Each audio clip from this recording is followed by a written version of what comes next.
네, 먼저 바로 김준일 평론가님, 윤형중 대표님 모시겠습니다. 같이 인사하시죠. 네, 안녕하세요. 네. 근데 이거 개항대 어떻게 생각하세요? 그러니까 제가 먼저 이게 균형감 있게 하려면은 제가 먼저 이제 반론 좀 네네네. 해야 될 것 같아요. 아, 역시. 네, 이 좌파들이 헐뜯고 물어뜯고 국가 정체성을 바로 세워야 되는데. 보고 지금 이렇게 하고 있다. 이렇게 좀 이렇게 반성되네. 네.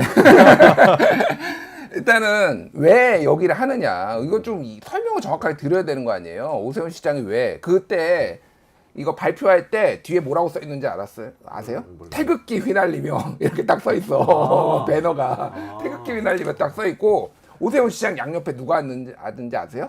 그 보훈 용사들. 예, 보훈 용사들. 예, 한국 전쟁 6.25 참전하셨던 분들 고생 선글라스 많이 끼시고 옆에 딱 두 분이 앉아 계셨어. 그러니까 우리가 지금 세계 유일의 분단 국가. 74년째 지금 올해 이제 6.25 74년인데 아직도 지금 전쟁이 안 끝난 전 세계 유일한 국가입니다. 이 전쟁 우리 순국 선열들 이런 분들의 희생이 있었기 때문에 우리가 자유민주주의를 구가할 수 있는 것이고 그렇기 때문에 그분들을 기리는 거 이것이 정말 잘못된 것인가. 한 해에 2천만 명이 광화문 광장에 옵니다. 그러면 광화문 광장에 와가지고 한국이 어떤 나라인지 어떻게 국가 정체성이 세워졌는지 이런 것들을 보게 해주겠다라는 오세훈 시장의 이 발상이 그렇게 잘못된 겁니까? 라고 보수 우파 쪽에서 주장을 한다. 연기력 너무 뛰어나. 깜짝 놀랐어요. 상처받을 뻔했어. 진심으로 말씀하시는 거. 갑자기. 라고 이제 보수 우파 쪽에서 막대 얘기를 먹은 놈이 되는 것 하는데 같았어. 제 의견은 짧게 말씀드리고 윤영준 대표님, 그러니까 저는 이제 뭐 경제도 좋아하지만 이제 정치적인 거 좀 얘기를 하자면 다른 거보다도 저는 이게 110m예요. 근데 저는 110m보다 주목을 한 게 태극기의 크기더라고요. 아, 태극기가 21m예요. 가로가. 와. 세로가 14m예요. 우리 키가 단풍에 2m 괜찮을까? 안 되는데. 네, 그러니까 제가 진짜 거대한 궁금한데 태극기네요. 21m의 태극기가 펄럭이려면요 8월 달에 태풍 올 때 빼놓고는 펄럭이지 않고 쳐져 있습니다. 그러니까 나는 체크 무섭다. 진짜 궁금해.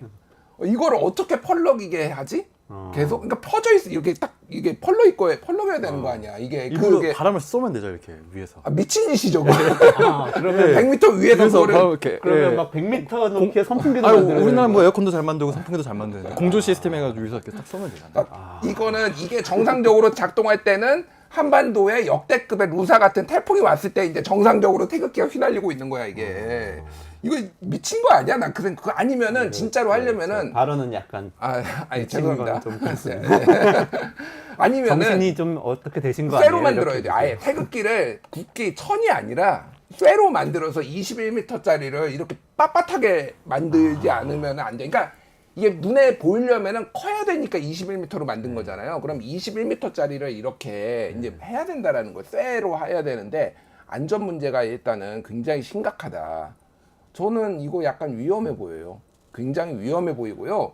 그러니까 이게 제가 북한의 주체사상탑을 예전에 올라간 적이 있어요. 아, 그래요? 예, 2006년에 그때 무슨 일이 있었냐면 이제 노무현 정부 때 금강산관광을 하고 있었고 그래서 이제 묘양산 관광을 개발을 할 수 있나라고 해가지고 묘양산이 평양에서 한 2시간 거리, 1시간 반, 2시간 정도 거리. 그래서 평양에 들어가서 비행기 타고 김포공항에서 평양 순안공항으로 직항으로 한 45분 걸리더라고요. 기내식을 못 먹었어. 너무 짧아서. 내려가지고 평양 관광하고 그다음에 묘양산에 갔다 온 적이 있어서 주체사상탑에 올랐어요. 네네네. 주체사상탑 느낌, 그건 이제 박지원 의원이 지금 얘기했는데 이게 이제 북한 주체사상탑이나 말씀하셨듯이 이제 독재 국가들이 그런 오벨리스크를 이제 많이 세우잖아요. 그러니까 주체사상탑은 사람이 오를 수가 있습니다. 그러니까 제가 이거 궁금한 게, 그러니까 사람이 오르고 우뚝 서 있어가지고 평양 시내가 다 보여요. 예, 전망대 같은 전망대예요, 전망대. 자, 그러면 저는 이게 지금 아직 구체적인 계획이 안 나와서 되게 궁금한데 이거 사람 올라갈 수 있는 건가? 올라갈 수 없는 건가가 되게 궁금하고 이게 만약에 그렇게 되면은 문제가 뭐냐면은 다른 건물하고 비교가 안 되게 높잖아요, 100m. 그러면은 여기 보안은 어떻게 될 것인가가 되게 정부 청사가 일단 다 광화문 청사도 보이고요. 있고. 광화문 청사도 있고요. 여러 이제 상당히 높거든요. 미래사관도 보이겠는데. 예, 여기저기가 다 보여요. 이거 어떻게 이거를 해결할 것인가. 뭐 이런 문제들이 이제 가장 그런 거죠.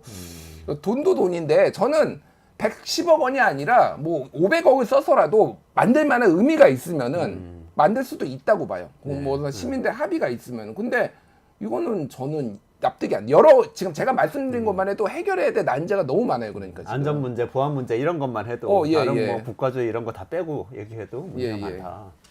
어떻게 보셨어요? 아, 저는 일단 이런 조치 자체가 오세훈 시장답지 않은 것 같아요.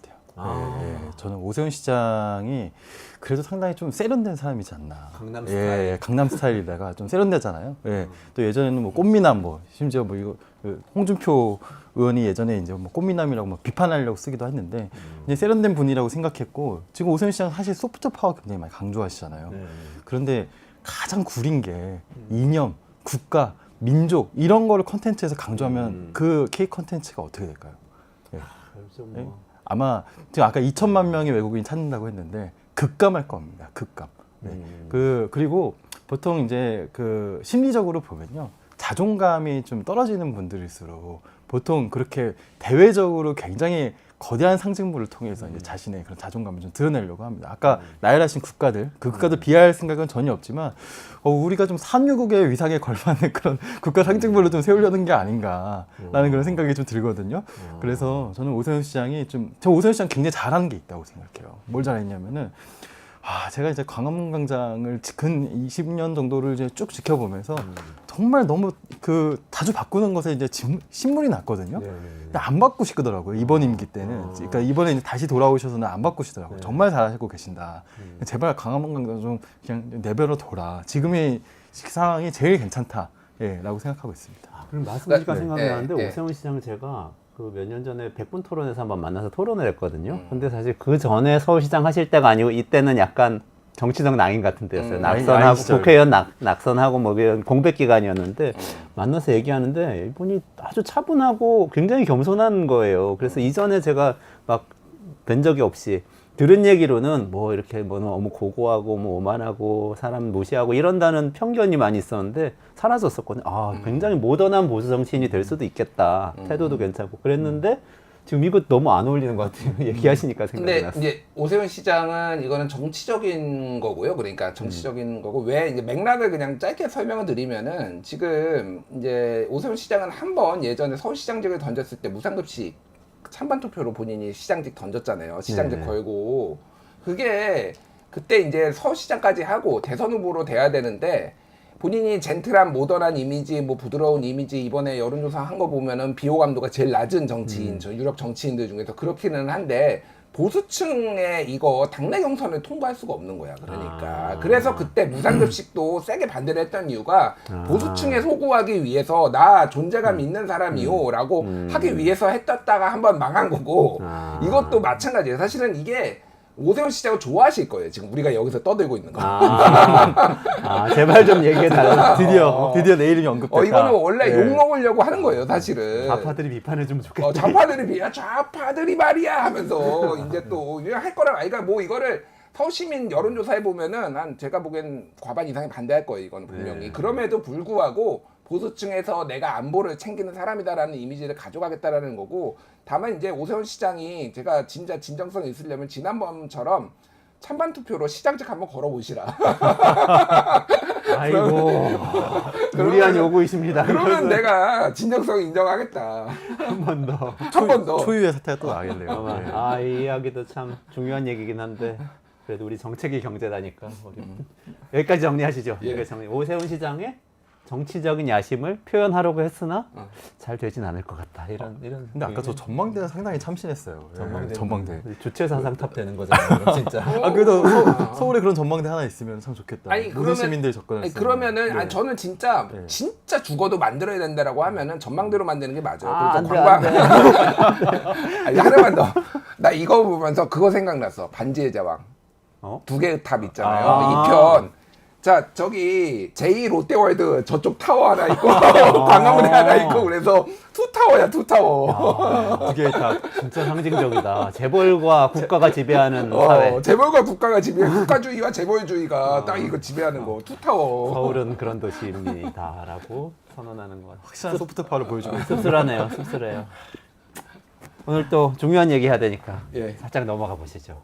정책이 경제다 시간이고요. 네. 노란봉투법 이야기 해보려고 그러는데요. 이 노란봉투법 환노위에서 지금 다시 현안으로 부상했죠. 그래서 지금 논의 시작했는데 어떤 건지 일단 정리를 한번 해주시고 어떤 분이 좀 내용을 정리를 해주시겠어요? 이거는 오늘은 진짜 윤영준 대표님이 말씀을 많이 하시고 제가 보론을 조금씩 네. 하는 걸로 하는 게 좋을 것 같아요. 네, 워낙 전문가예요 여기가. 이 노란봉투법 제가 이것과 관련된 기사를 그래도 상당히 많이 쓴 기자였었거든요. 그러면 특히 초기에는 제일 많이 쓴 기자 중에 한 명이었는데 요즘은 이제 많이 쓰시니까. 근데 그럼에도 불구하고 요 사안을 설명하기가 굉장히 어려워요. 그러니까 일단 어렵다는 거를 먼저 이제 전제를 깔고 들어가는데요. 근데 그럼에도 불구하고 최대한 쉽게 한번 이제 설명을 말씀드려보겠습니다. 일단 노란봉투법. 일단 노란 봉투에 바로 눈길이 가시잖아요. 노란 봉투가 이제 어찌 보면 이름은 굉장히 잘 지었다라고 좀 볼 수 있을 것 같아요. 이 사안 자체가 어렵다 보니까 어떤 하나의 상징물을 이용해서 이름 잘 지었다라고 생각이 되는데요. 그 발단은 이렇습니다. 쌍용 자동차 정리해고 사태 다들 들어보셨잖아요. 2008년도에 당시 쌍용차 한 2,400명 당시 직원의 3분의 1을 단번에 정리해고한 사건이었습니다. 그리고 그 사건은 그냥 정리해고 사건만으로 유명하지 않았고 당시 많은 사업장들이 2008년도에도 정리해고를 했었거든요. 이제 옥새 파업이라고 해가지고 아예 공장을 점거하는 형태의 파업을 진행을 했었습니다. 그리고 당시 MB 정부 때였는데요. 정말 기상천외한 파업 진압 방식들이 이제 적용이 됐었죠. 용산 참사 때도 똑같은 방식의 진압 방식이 적용되었었는데 크레인을 설치해서 크레인이 컨테이너를 떨어뜨려서 컨테이너 안에 타고 있던 경찰 특공대가 나와가지고 공장 딱 진압하는 형태. 용산 참사 때도 똑같은 방식으로 진압을 했었습니다. 영상 기억나요. 영상도 나오고 그랬어요. 그래서 헬기에서도 내려오고 해가지고 거의 뭐 토끼몰이식 진압 방식으로 해서 당시 쌍용자동차 당시 노조원들은 그 이후에 헬기 소리만 들려도 굉장히 트라우마에 시달리고 한 27명 정도가 그 이후에 후유증 혹은 심리적인 압박 등으로 또 아니면 손배가압류에 대한 이제 압박 등으로 목숨을 잃으셨습니다. 그래서 광화문 대한문 앞에 쌍용차 분향소가 한 5년 가까이 이제 설치되어 있었었죠. 근데 그 사건이 2008년도 때 한창 2008, 90년도에 유명했는데 2014년쯤에 4년쯤에 판결이 하나 나옵니다. 대법원 판결이 하나 나오는데 어떤 판결이냐면은 쌍용차 노조원들이 쌍용차에 입힌 손해배상 청구액을 대법원이 49억 원으로 확정을 해버립니다. 거기에 또 국가 손배도 따로 있습니다. 이거는 이게 경찰들이 크레인 동원해가지고 컨테이너 내리고 막 여러 가지 장비들을 이용했잖아요. 이 돈도 다 쌍용차 노조원들에게 청구를 한 겁니다. 손해배상으로. 그러니까 기업도 청구하고 기업 걸 확정해준 게 49억 원입니다. 국가건 따로 있고. 요 보도를 보던 당시 평범한 그냥 본인이 소개로 평범한 주부이자 새 아이의 엄마, 특히 막내 아이는 뱃속에 있었다고 합니다. 그래서 막내 평범한 주부였던 배춘환 씨라는 분이 이 보도를 보고 있었는데요. 당시 이제 둘째 아이인가 첫째 아이의 태권도비를 이렇게 노란 봉투에 싸고 있었답니다. 근데 이제 49,000원, 근데 그 정도의 돈을 아마 이제 지불하려고 하고 있었는데 49억 원이라는 소리를 듣고 나 같은 사람이 10만 명이 모이면 저 돈을 좀 해결해 줄 수 있지 않을까? 그래서 내가 일단 그래도 49,000원이라도 보태볼까? 그래가지고 자신이 이제 구독하고 있었던 시사주간지 시사인이라는 매체에 이 노란 봉투에 49,000원을 담아서 편지를 정성껏 써서 보냈습니다. 이제 이 사건이 발단이 돼서 노란 봉투 캠페인이라는 게 생겼습니다. 그래서 49,000원씩 어떻게 보면 후원을 하는 이 캠페인이 생겼고요. 심지어 이 캠페인에는 미국의 굉장히 유명한 언어학자인 노암 촘스키, 그리고 연예인 이효리 씨, 이런 분들 굉장히 유명하신 분들까지도 49,000원을 국내외에서 이제 보내오면서 노란봉투 캠페인이 벌어지고 그 캠페인에 뒤이어서 노란봉투와 관련된 사안을 다루는 시민단체인 손잡고라는 시민단체가 생겼고요. 또 국회에서는 이 시민단체와 함께 이 문제를 해결하기 위한 법을 만들자라고 이제 만들어진 게 노란봉투법입니다.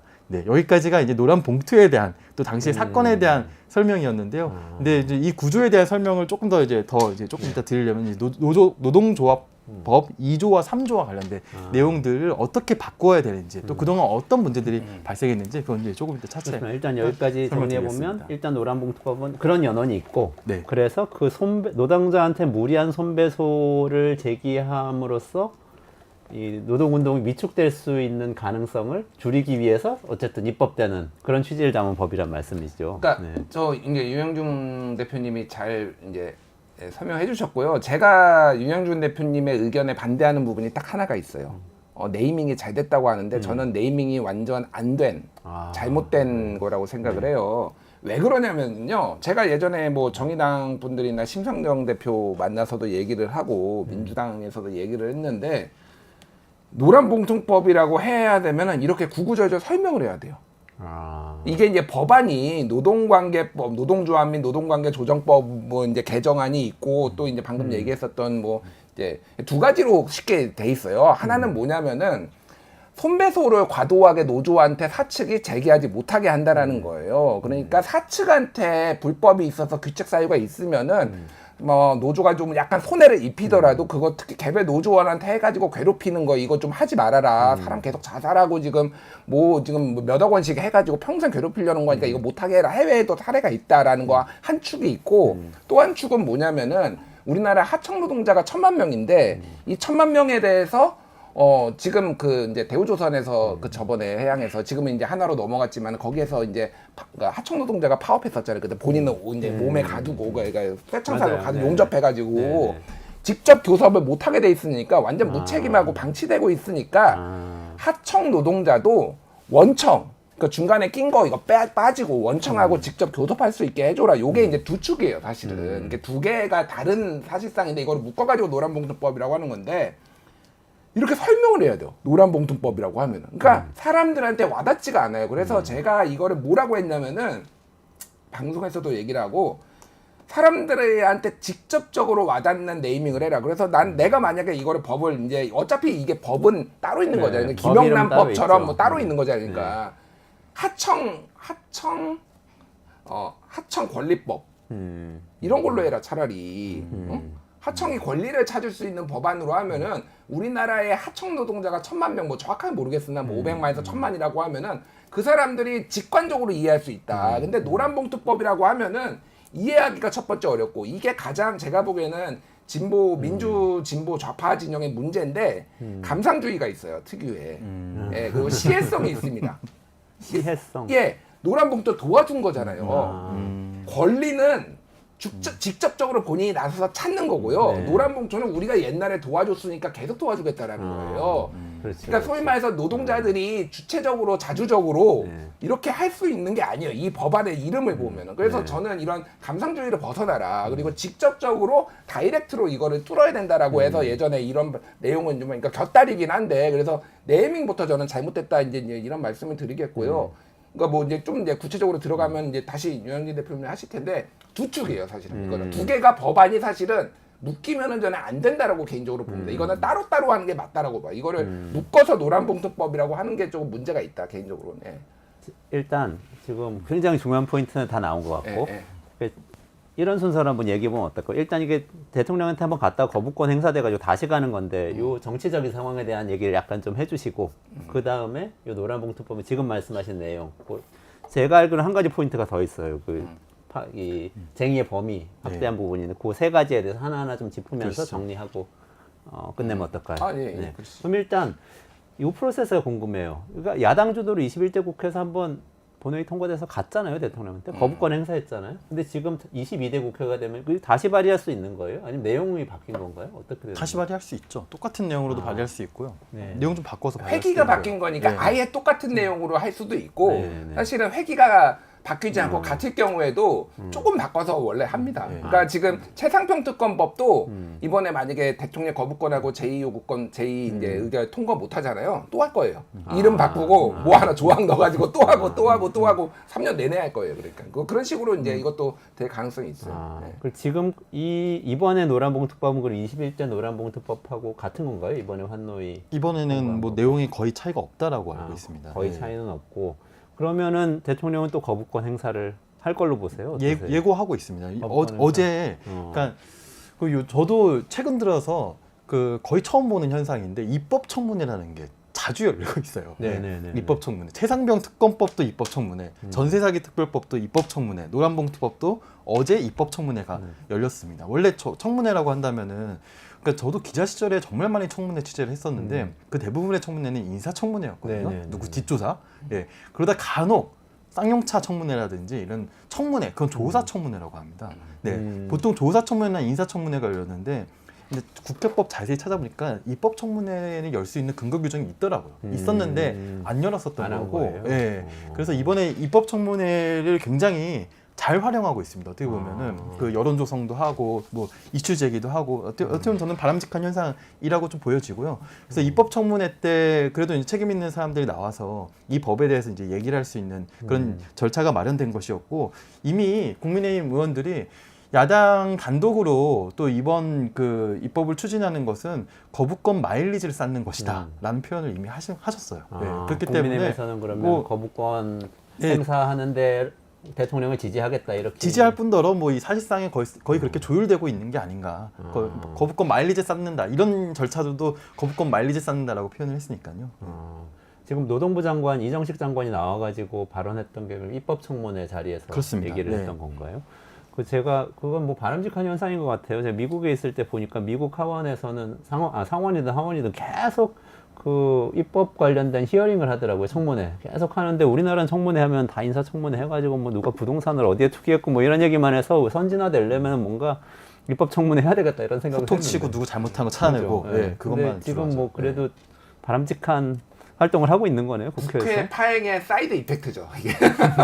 그게 무슨 뜻이에요? 그러니까 입법 청문회가 그동안에 안 됐던 거는 하면 좋은데 보통은 어쨌든 여야가 합의 처리해서 하고 굳이 이제 뭐 누구 불러가지고 이것까지 하냐 뭐 이런 거였는데 지금은 민주당이 어쨌든 단독으로 거의 하다시피 했잖아요. 그동안 처음에는 국민이 네네네. 만들어 오고 네. 청문회는 해야 되겠는 거야. 그러니까 최상병 특검법을 알려야 되는 거지. 그러니까 이게 뭔지. 그러면은 사람들 불러야 되는데 이제 국정조사 하려면 또 시간 걸리고 그러니까 다 혼자 할 수 있는 게 청문회 열고 야 다 나와 이렇게 해가지고 다 끌려 나와서 뭐 임성근도 나오고 뭐 이렇게 이게 지금 그거예요. 그러니까 그래서 국회 파행의 사이드 이펙트입니다. 이거 부작용 부작용이 나쁘다라는 게 아니라 사이드 이펙트가 이런 식으로 온 거예요. 그러니까 이게.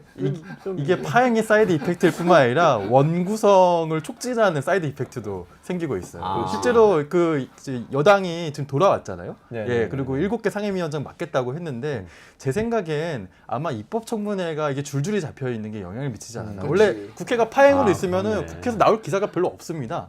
예, 약간 양 그 지도부 사이에 국회 원구성 언제 할 거예요? 언제 할 거예요? 기자들도 계속 그것만 물으면서 오늘도 별로 진전이 없었네요. 기사 안 되네. 막 이런 식으로 이제 늘 한 달 정도 지연시킬 생각이었는데 갑자기 입법청문회가 열리면서 막 임성근 막그 나오고 막 여러 가지 말들이 막 쏟아지는 거예요. 그러니까 여기에 야당의 의견들만 계속 나가게 되니까 여당도 안 되겠다.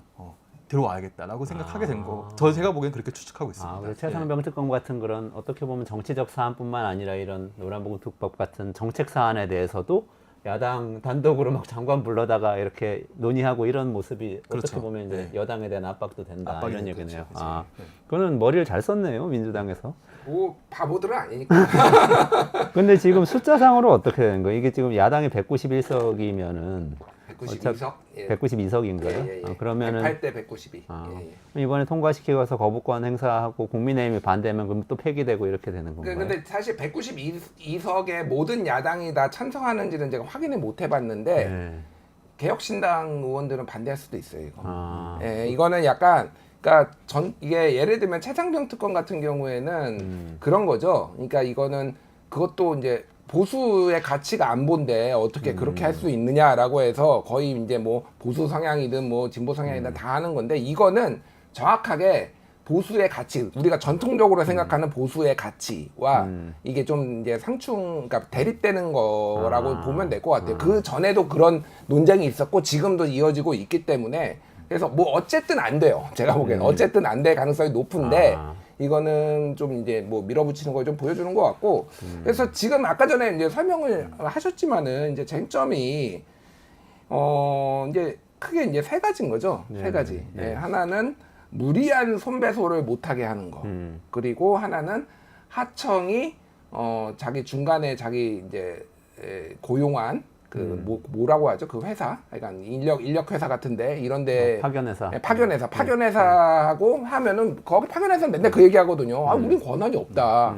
그러니까 실질적인 고용주가 이제 해라. 그거를 이제 그거고. 그 법률 용어는 직접적인 지배력이라고 표현합니다. 직접적인 지배력. 제가 워낙 네. 싼 말이라서 제가 이렇게 쉽게 설명을 하는 거예요. 네, 쉽게 설명해 주시고 그리고 보완해 이제 주시고. 또 하나가 이제 아까 전에 되게 중요한 말씀을 해주셨는데 이제 쟁의의 좀 이제 그러니까 범위가 달라지는 거예요. 쉽게 얘기를 하면은 지금은 노조가 파업을 하려면은 임금 조건, 뭐 근로 조건 이를테면은 근로 오면은 내가 뭐 하루에 8시간을 일하는데 9시간으로 뭐 늘린다든지 예를 들면은 뭐 52시간을 넘지 않는 내에서도 이거를 뭐 조정하고 뭐 이렇게 할 수가 있잖아요. 이런 거는 노사가 합의를 해야 되는 거예요. 그런 거가 이제 되는 건데 여기서 이제 노란복지법에서는 이제 결정이라는 단어를 이제 뺐다라는 거예요. 쉽게 얘기를 하면은 이제 결정이라는 게 뭐냐면은 근로 조건에 대한 결정, 임금에 대한 결정 뭐 이런 건데 이거가 빠지는 순간 쉽게 얘기를 하면은 굉장히 좀 포괄적으로 이게 노조가 쟁의를 할 수 있게 된다. 이게 이제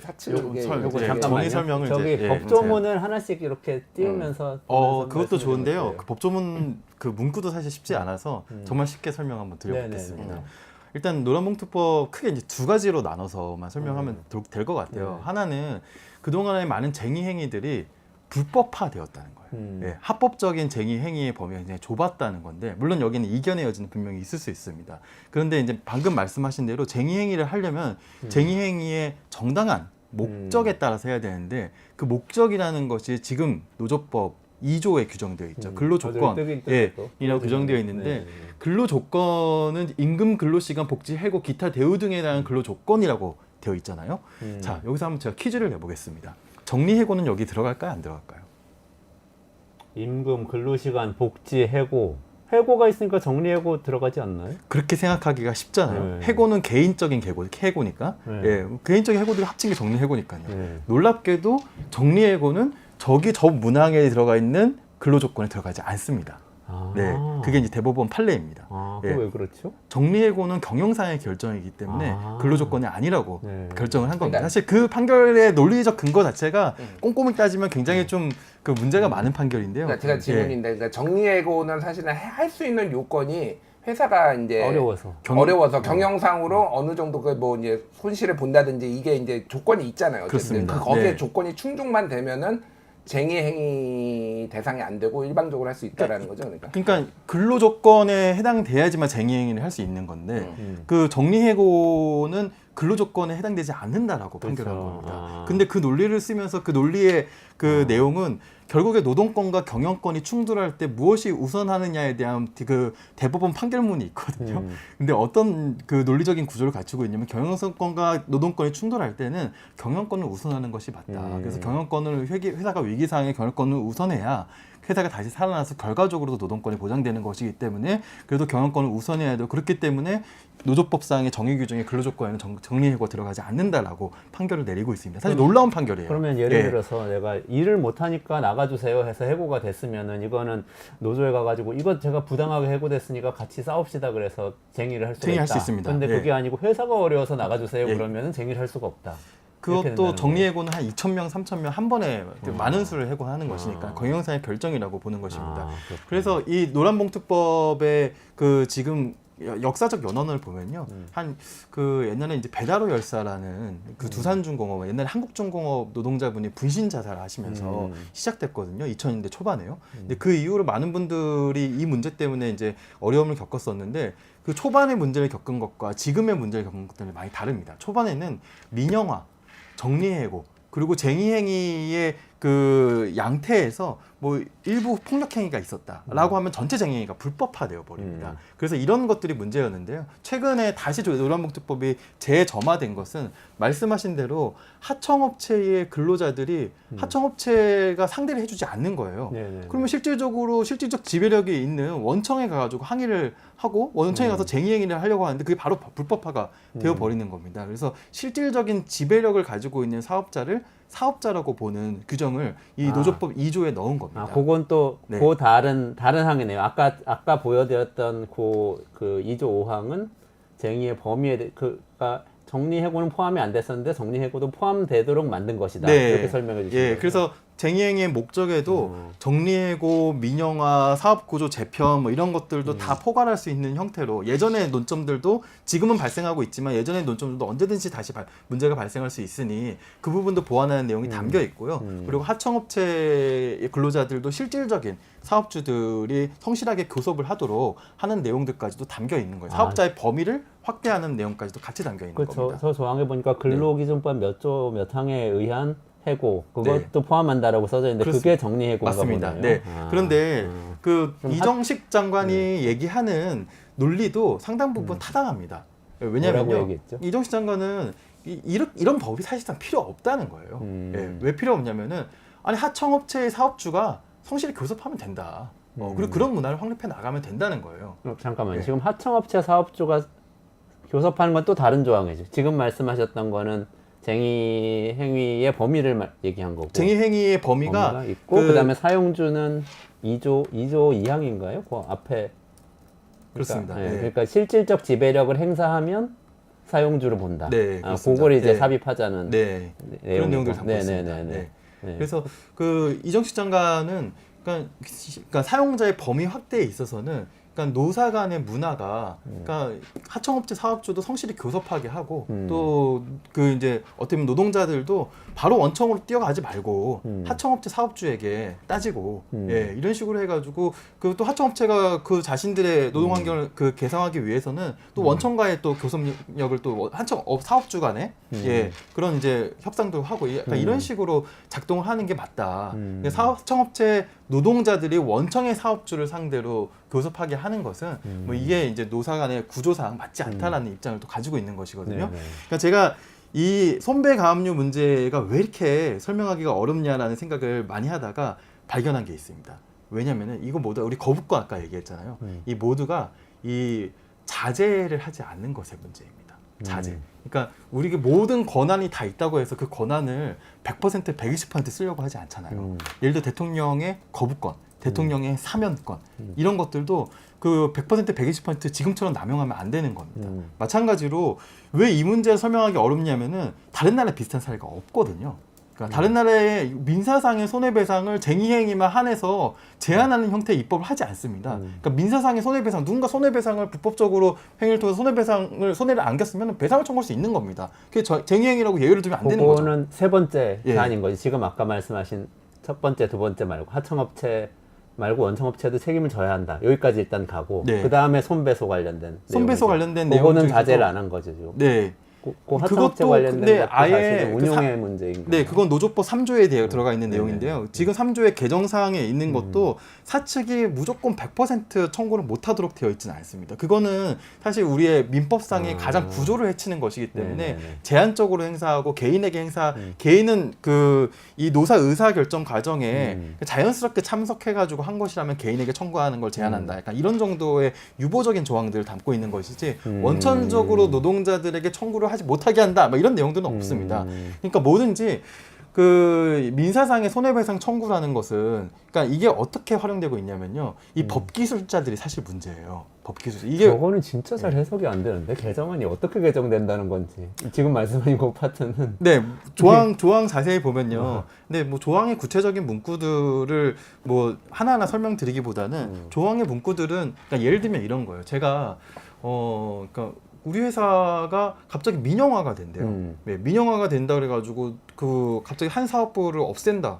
그러면 최소한 뭐 노동자들이 거기에 대해서 얘기를 할 수 있어야 되고 사측도 거기에 대해서 뭐 갑자기 희망퇴직 시켰으니까 뭐 몇 년치 월급을 줄 테니까 나가라 뭐 이런 식의 그 조건들이 있어야 되는 거잖아요. 근데 그런 조건 아예 없이 갑자기 나가라고 하는 거예요. 그렇다면 거기에 대해서 문제 제기를 하다가 교섭에 응하지 않으니까 쟁의 행위를 할 수 있는 거죠. 근데 민영화에 대한 쟁의 행위는 할 수 없어서 불법화가 된 겁니다. 예. 그렇게 돼버리는 예, 거예요. 그렇게 돼버려서 근데 그 모든 절차를 저는 개인이 뭐 어떤 막 노력이나 막 튀게 행동하지도 않았고 그냥 노조가 그 모든 절차를 밟아가지고 투표도 하고 해서 쟁의행위에 나선 것이고 나는 그 노조원으로서 참여한 것임에도 불구하고 개인 손배를 나중에 민사소송에 대해서까지 민사소송에서 개인 손배를 맞는 겁니다. 내 월급 가압류 걸리고 내 전세보증금 가압류 걸려버려가지고 내 통장 가압류 걸려가지고 우리 아이들 학원비도 못 내게 되는 그런 상황이 벌어지게 되는 겁니다. 그게 엮여 예. 있군요. 그러니까 그러니까 다 엮여 있어요. 다 그러니까 엮여 이렇게 있네, 세 보시면 가지가. 돼요. 좀 그러니까 잘 설명해 주셨고 이런 논리 구조로 보면 돼. 그러니까 정리해고 제도가 1998년 이제 외환위기 이후에 처음에 도입이 돼가지고 긴박한 경영상의 이유로 해고할 수 있다 이렇게 됐잖아요. 네네. 그때 뭐 현대자동차 해가지고 뭐 한진중공업 해가지고 무수하게 많은 회사들이 이제 긴박한 경영상의 이유로 했고 예를 들면은 그 기타 만드는 유명한 콜텍이란 네네. 회사 같은 경우에는 회사 자체를 한국에서 만들면 타당성이 안 맞으니까 다 자르고 공장을 다 해외로 이전해 버렸어요. 그래서 13년 동안 싸웠어요. 그러니까 이 사람들이. 근데 파업을 했는데 다 불법이야. 파업만 하면은 우리는 긴박한 경영상의 해고라고 하고 그 다음에 이제 여기에서 사측이 이제 시작한 게 뭐 이제 뭐 점거하고 있으면은 야 얘들이 점거하고 있어서 우리가 불법 파업인데 얘들 때문에 우리가 손해를 입었어. 라고 하면서 예 일단 위원장 1억 뭐 5억 뭐 부위원장 3억 뭐 이렇게 해가지고 이제 다 이렇게 때린 거예요. 그러니까 그래서 그거는 민사는 민사대로 하고 또 이거는 이거대로 하고 장기화되고 뭐 피폐화되고 이제 이거를 막자라는 게 큰 틀에서 하나가 있는 거고 하청 이거는 또 다른 사실은 다른 거예요. 그러니까 그러네요. 그 예, 덩어리는 조금 다르. 여기는 하청 노동자가 워낙 많이 생기는데 원청하고 교섭을 안 해주고 그 이정식 노동부 장관은 제가 보기에는 궤변인 게 왜냐하면은 원청에서 이 파견 회사한테 딱 돈을 정확하게 요만큼만 줘요. 그러면은 무슨 성실하게 교섭을 합니까? 여기서 돈을 더 줘야지 그 다음에 무슨 돈이 뭐 노동 조건이 바뀌는데 그러니까 그거는 말도 안 되는 얘기를 하고 있고 그러니까 직접 이제 교섭을 해라 뭐 이런 거고 해외 사례 이제 손배소 제한하는 거 같은 경우에 말씀하셨다시피 뭐가 해외 유럽이나 이런 데서 구체적으로 뭐를 할 수 있다 없다 하는데 관례적으로 독일이나 뭐 이런 유럽 국가들은 개인한테 안 걸어요 그냥. 왜냐면 다 아까 상호 말씀하신 거 존중이 관례네요. 상호 존중이 예. 그러니까. 근데 아. 우리나라는 하도 이런 일들이 있으니까 이게 비극이에요. 제가 보기에는 너무 난폭하게 해왔다는. 하나씩 다 저는- 만들어야 되는 거예요. 이거를 법을. 이게 모두 다 법으로 교정해야 이게 된다. 굉장히 필요한 사회예요, 사실은 이거를. 그러니까 이 상황인 거예요, 그러니까 정확하게는. 예. 이게 그 서구에서 표현하는 괴롭힘 소송이라고 이제 분류를 할 수 있거든요. 네. 괴롭힘 소송이라는 게 뭐냐면은 그 소송이라는 건 보통 어떤 소송을 통해서 달성하는 목적이 있는 거잖아요. 그 사안의 시시비비를 가리고 뭐 그 사안에 대해서 내가 원상복구를 하고 하는 건데 괴롭힘 소송은 소송의 목적 그게 아닌 겁니다. 상대를 괴롭히는 게 목적이 있는 겁니다. 그래서 이것의 그 분류를 괴롭힘 소송으로 이제 구분을 할 수 있는데 이게 왜 전형적인 괴롭힘 소송이냐면요. 사실 이렇게 손배를 걸어서 노조를 압박하고 노조를 깨트릴 수 있고 그리고 개개인들에게 이렇게 압박을 줄 수 있다는 것이 널리 퍼져 있지 않았어요. 예, 2007, 8년도에 정리해고 많이 하고 2002, 3년도에 정리해고 많이 할 때 한 차례 있었는데 이상하게 손배가 압류 문제는 2010년도에 많이 터졌잖아요. 왜 그랬냐면은 요거를 가지고 컨설팅하러 다니는 사람들이 있었기 때문입니다. 기업들에게 요 방법들을 파는 거예요. 요 방법들을 팔아서 내가 마음에 안 들었던 노조 깨버리고 친겸 노조 만들어주고 손배가 압류 왕창 때려가지고 노조 활동 위축시키고 하는 방법들을 되게 잘 컨설팅하러 다녔던 사람들이 있었던 겁니다. 그래서 그게 창조 컨설팅이라는 회사이고 또 삼성 기업에서도 이 손배가 압류 이용해서 노조를 활동 위축시키자 이런 내부 문건들이 나오고 했었던 것들인데요. 그러니까 이게 몇몇 법 기술자들이 굉장히 고액의 수십억의 컨설팅비를 받으면서 몇몇 기업들이 이 컨설팅을 수행을 하고 이것들이 그 컨설팅을 받은 업체들마다 다 이 손배가 압류 문제가 걸렸던 거예요. 그래서 어찌 보면은 이거는 그러니까 요즘 이게 검찰공화국이라고 표현할 수 있는 게 저는 검찰공화국의 법 기술자들의 공화국이라고 표현하고 싶거든요. 이 손배가 압류 문제도 이 한국만의 회사인 게 이 문제를 가지고 손배가 그 법 기술자들이 굉장히 악용했기 때문에 벌어진 문제들이었습니다. 그래서 최근에 이정식 장관은 이렇게 얘기했어요. 요 문제가 상당히 줄어들었다. 지금 한 8개 사업장밖에 해당되지 않는 문제다라고 얘기를 했거든요. 손배가 압류. 예, 그러니까 왜 이게 2010년도에 그렇게 많은 사업장 수천억 원의 손배가 압류 물렸던 사안들이 왜 이렇게 줄어들었을까요? 왜 그랬어?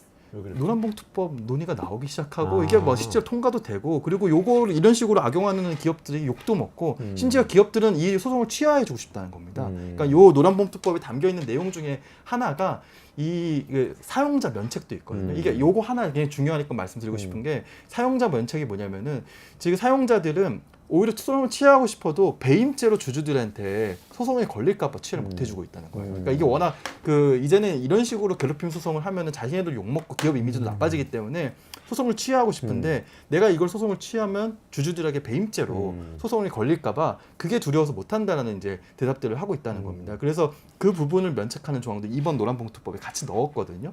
그래서 지금 이 노란봉투법 논쟁이 굉장히 격화되면서 이 괴롭힘 소송의 상당히 줄어드는 그런 효과는 분명히 발휘하고 있습니다.